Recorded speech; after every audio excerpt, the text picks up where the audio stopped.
Hello student, VPS की online classes में आपका स्वागत है। आज अपन बात कर रहे हैं जो अपना पिछला टॉपिक चल रहा था उससे आगे की। पैसिव वॉइस पढ़ रहे थे, एक्टिव वॉइस पढ़ रहे थे, यानी अपन वॉइस के टॉपिक के दोनों पार्ट्स हैं, एक्टिव और पैसिव, इसके बारे में बात की थी। तो आज अपना वॉइस का थर्ड पार्ट है। इसके फर्स्ट वीडियो में अपन ने सीखा था कि इसका इंट्रोडक्शन क्या होता है। इसके सेकंड वीडियो में अपन ने पढ़ा था कि किस प्रकार से एक साधारण वाक्य में एक्टिव से पैसिव वॉइस में चेंज करते हैं। तो टेंस से संबंधित जो भी रूल्स होते हैं उसके बारे में बात की थी। साथ ही दोस्तों अपन ने बात की थी कि किस प्रकार से जितने भी टेंस के टोटल 12 भाग होते हैं उनमें कौन कौन से टेंसेज के पैसिव वॉइस है वो नहीं बनते हैं और किसके बनते हैं, कौन सा टेंस किस टेंस में चेंज होता है, ये अपन ने बात की थी पैसिव वॉइस के सेकंड पार्ट में। आज अपन बात कर रहे हैं थर्ड पार्ट की। तो जिन स्टूडेंट को जो पैसिव वॉइस, एक्टिव वॉइस यानी वॉइस के टॉपिक को अच्छी प्रकार से पढ़ना चाहते हैं, इसके नोट्स बनाना चाहते हैं, तो आप पैसिव वॉइस और एक्टिव वॉइस यानी वॉइस का जो भी वीडियो बनता है उसका फर्स्ट पार्ट, सेकंड पार्ट और थर्ड पार्ट, आगे भी 1-2 पार्ट इसके बन रहे हैं, तो उनको आप स्टेप बाय स्टेप देखते रहिए। साथ में अपने हैंड रिटन नोट्स हैं वो आप बनाते रहिए ताकि नोट्स हैं वो वॉइस के एक अच्छे से नोट्स आप प्रिपेयर कर सको और एग्ज़ाम में बहुत अच्छे आपके काम आएंगे। दूसरी बात कि इनके जो भी नोट्स आप बन रहे हो, जो भी आप क्वेश्चन आप कर रहे हो, तो कोई भी प्रैक्टिस वर्क बुक से, चाहे वो आपकी गाइड हो, पासबुक हो या किसी भी बुक से, आप इनकी प्रैक्टिस में साथ साथ करते रहिए, जिससे कि आपको जो भी प्रॉब्लम्स होती है वो आप कमेंट में लिख सको। चलिए बात करते हैं आगे की। अपना टॉपिक है वॉइस पार्ट थर्ड, ठीक है। अब तक के अपने इंट्रोडक्शन में और इसके साधारण परिवर्तन के बारे में अपन ने बातचीत कर ली है। आज अपन इस वीडियो में केवल और केवल प्रैक्टिस करेंगे, यानी वॉइस के सिंपल सेंटेंसेस की अपन प्रैक्टिस करेंगे और साथ ही सिंपल से एक आगे और स्टेप सीख सकेंगे कि अपन इंट्रोगेटिव सेंटेंस है उनका भी किस प्रकार से पैसिव वॉइस से बनता है। तो जनरली अपने सबसे पहले एक्टिव वॉइस के बारे में बात करते हैं कि एक्टिव वॉइस में अपन ने क्या सीखा था। यानी एक सिंपल सेंटेंस लेते हैं, कोई भी साधारण वाक्य जिसकी शुरुआत सब्जेक्ट से होती है, उसके बाद में उसमें एचवी का यूज़ होता है, उसके बाद में उसमें एमवी का यूज़ होता है और उसके बाद में उसमें ऑब्जेक्ट का यूज़ होता है, ठीक है। तो ये 4 चीज़ें होगी, subject plus HV plus MV plus object. इन पर पूरा साधारण वाक्य है वो डिपेंड करता है, ठीक है। इसी साधारण वाक्य को अपन किसका वाक्य बना रहे हैं फिलहाल, एक्टिव वॉइस का। और बात करते हैं कि इससे पैसिव वॉइस में चेंज करते हैं तो एक साधारण वाक्य का स्ट्रक्चर क्या बनता है, इसका एक फॉर्मेट क्या बनता है। तो इसमें देखिए कि एक्टिव वॉइस में पैसिव वॉइस में चेंज करते हैं तो सबसे पहले अपन ने क्या सीखा कि जो आपका ऑब्जेक्ट होता है उसको आप क्या बना लोगे, सब्जेक्ट बना लोगे, ठीक है। जो आपका सब्जेक्ट होता है उसको आप क्या बना लोगे, यहाँ पर ऑब्जेक्ट बना लोगे। ये 2 बातें अपन ने सीखी, ठीक है। उसके बाद में नेक्स्ट अपन ने क्या सीखा, ये पहली स्टेप थी। सेकंड में कि आप जो सब्जेक्ट बना रहे हो उसके जस्ट बाद में एचवी आएगी, सहायक क्रिया, और ये एचवी जो ऊपर दी हुई होती है ये नहीं आती है। ये एचवी कौन सी आती है, चेंज्ड, यानी परिवर्तित, जिसको बदलते हैं। अब यहाँ पर कौन सा रूल काम करता है, टेंस में जो चेंजेस होते हैं वो रूल काम करता है कि अगर सिंपल सेंटेंस है तो इसको कौन से में चेंज करते हैं, कंटिन्यूस में, यानी पिछले वीडियो में अपने इसके बारे में बात की थी, ठीक है। तो एचवी का ध्यान रखना है। अगर बात करें इसकी थर्ड स्टेप की तो अपने सब्जेक्ट प्लस एच वी तक समझ लिया। इसके बाद में यहाँ पर ये एम वी यानी मेन वर्ब दिया रहता है, और पैसिव वॉइस बनाते समय ध्यान रखना कि मेन वर्ब की हमेशा कौन सी फॉर्म आती है, थर्ड फॉर्म आती है, थर्ड फॉर्म। अब देखो एक्टिव वॉइस वाले सेंटेंस में, एक्टिव वॉइस वाले सेंटेंस में फर्स्ट फॉर्म भी हो सकती है, सेकंड भी हो सकती है और थर्ड भी हो सकती है। यहाँ पर मैं लिख रहा हूँ फर्स्ट, सेकंड और थर्ड, प्लस आईएनजी फॉर्म भी हो सकती है, ठीक है।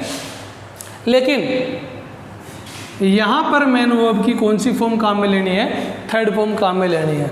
नंबर 4 कि अपन ने क्या किया, subject plus H V plus M V की थर्ड फॉर्म प्लस, अब इसमें देखो क्या बचा है, ऑब्जेक्ट बचा है। तो इस ऑब्जेक्ट से पहले अपन कॉम्प्लीमेंट लगाते हैं, प्रीपोजिशन बाई ले लेते हैं काम में, और बाई के जस्ट बाद में क्या करते हैं कि आपका जो सब्जेक्ट होता है वो क्या बन जाता है भाई, ऑब्जेक्ट बन जाता है। क्या बन जाता है, ऑब्जेक्ट बन जाता है, ठीक है।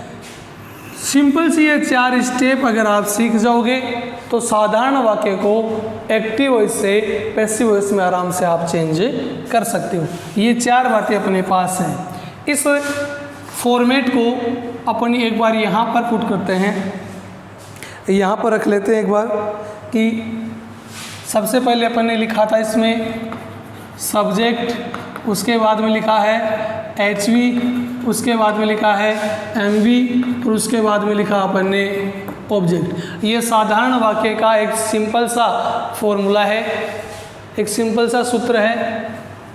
ये अपना सिंपल सेंटेंस से आप बोल सकते हो। अब नेक्स्ट देखिए कि इसी पर बेस्ड एक एग्जांपल लेते हैं अपन, ताकि ये वाला सिस्टम जो भी अपन ने लिखा है बोर्ड पर वो अपने समझ में आ जाए।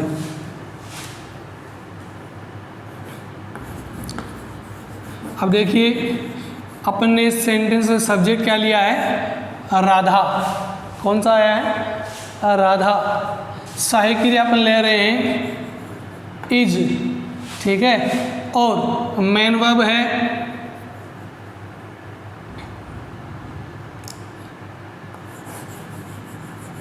फिनिशिंग ले लेते हैं, फिनिशिंग। उसके बाद में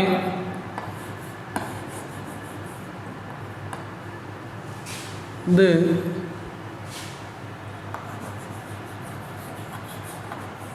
वर्क। सेंटेंस एक बार पढ़ लो, Radha is finishing the work. Radha subject हो गया अपना, इज एच वी हो गई, मेन वर्ब हो गई, और बचा हुआ अपना ऑब्जेक्ट हो गया। एक्टिव वॉइस के सेंटेंस की बात कर रहा है, ये वाला सेंटेंस है। फॉर्मूला किसका, एक्टिव वॉइस का, यानी ये वाला सेंटेंस किसका हो गया, एक्टिव वॉइस का।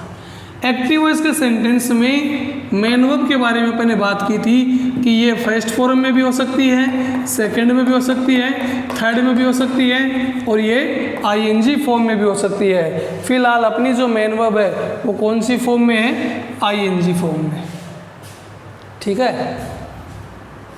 अब एक्टिव वॉइस से यहाँ पर देखिए, एक्टिव वॉइस से अपन किस में चेंज कर रहे हैं, पैसिव वॉइस में चेंज कर रहे हैं। किस में कर रहे हैं, पैसिव वॉइस में।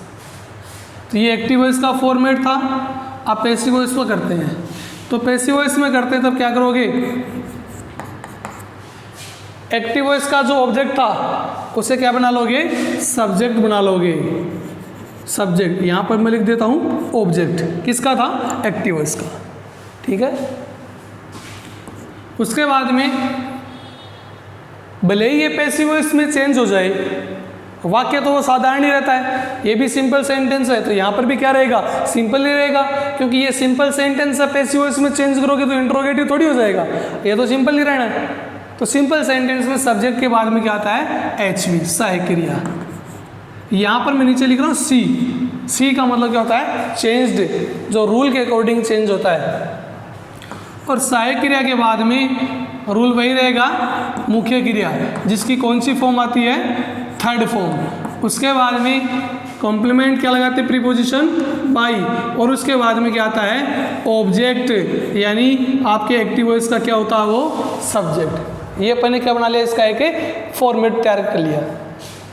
इसी फॉर्मेट के अकॉर्डिंग अब ये वाला क्वेश्चन है आपका, इसको मैं नीचे यहाँ पे लेके आ रहा हूँ, इसका आंसर करेंगे, साथ साथ करोगे अच्छे से समझ में आ जाएगा। अब देखो इस एग्जाम्पल को यहाँ पे करते हैं। इस रूल में सबसे पहले आपको क्या चाहिए, सब्जेक्ट, लेकिन होना क्या चाहिए, एक्टिव वॉइस का ऑब्जेक्ट। यहाँ पे एक्टिव वॉइस है, इसका ऑब्जेक्ट क्या है आपका, द वर्क। तो सबसे पहले ऊपर क्या लिखोगे,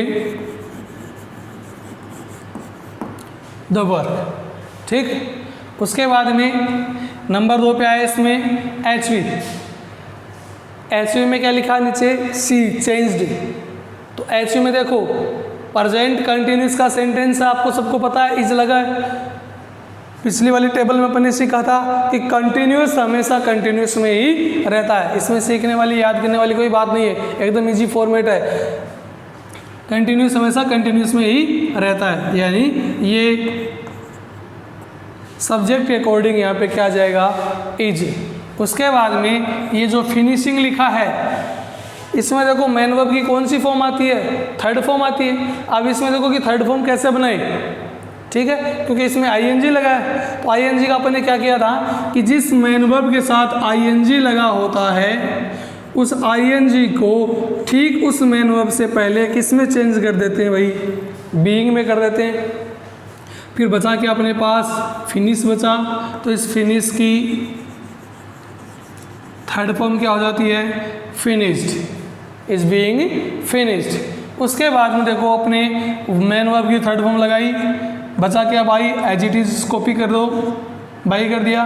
उसके बाद में क्या लगाना है, ऑब्जेक्ट, ठीक है, ये इस सेंटेंस का ऑब्जेक्ट होगा, लेकिन एक्टिव वॉइस का क्या होना चाहिए, सब्जेक्ट। आ जाओ सीधे सब्जेक्ट पे, तो सब्जेक्ट इसमें क्या हो गया, राधा। इस प्रकार से सिंपल सेंटेंस को इजीली अपन चेंज कर सकते हैं। तो इसमें क्या बना कि the work is being finished by Radha, ठीक है, राधा है वो कार्य समाप्त कर रही है, कार्य राधा के द्वारा समाप्त किया जा रहा है। तो ये इजी फॉर्मेट है, आसानी से आप साधारण वाक्य को चेंज कर सकते हो। इस प्रकार से किसी भी सिंपल तरीके से और किसी भी सिंपल सेंटेंस को अपन एक्टिव वॉइस से पैसिव वॉइस में चेंज कर